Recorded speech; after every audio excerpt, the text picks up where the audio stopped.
তো বন্ধুরা, আবার একটা ভিডিও নিয়ে চলে এসেছি রাজু পরোটাওয়ালার ব্যাপারে।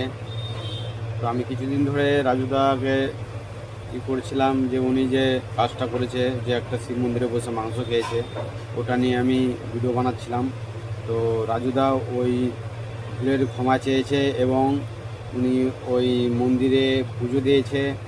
তো ওই ভিডিওটা দেখে খুবই ভালো লাগলো। তো বন্ধুরা, তোমাদেরকেও বলছি এরকম কোনো ভুল করো না, আমরা সনাতন আর সম্মান করো। জয় শ্রীরাম। বন্ধুরা, ভিডিওটা দেখো রাজুদা কি বলছে।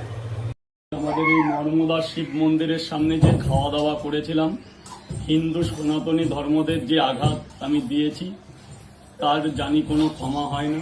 তবুও আমি এই পাপের প্রায়শ্চিত্ত করার জন্য আজকে সেই মন্দিরে আমরা এসেছি।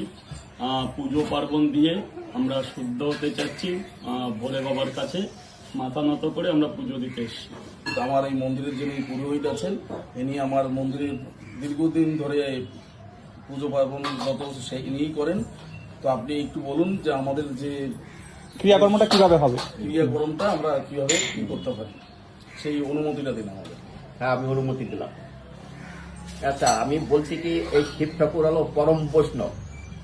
যত পৃথিবীতে যত শিবভক্ত আছেন, তাদের এই মনের দুঃখ চেতনা ভাব ত্যাগ করে আজকে ঠাকুরের কাছে প্রার্থনা করে ঠাকুর যেন তাদের মঙ্গল কামনা, শিব ঠাকুর মহাপ্রভু মঙ্গল কামনা করে, তাদের এই শান্তি কামনায় করে তার কাছে ঠাকুরের কাছে ক্ষমা প্রার্থনা করে আজকে আমরা একটু পুজো করার অনুষ্ঠান করছি। তাই ঠাকুর যেন তাদের ভুল ত্রুটি ক্ষমা করে, মার্জনা করে তাদের সন্তান হিসেবে তাদের যেন বুকে বলে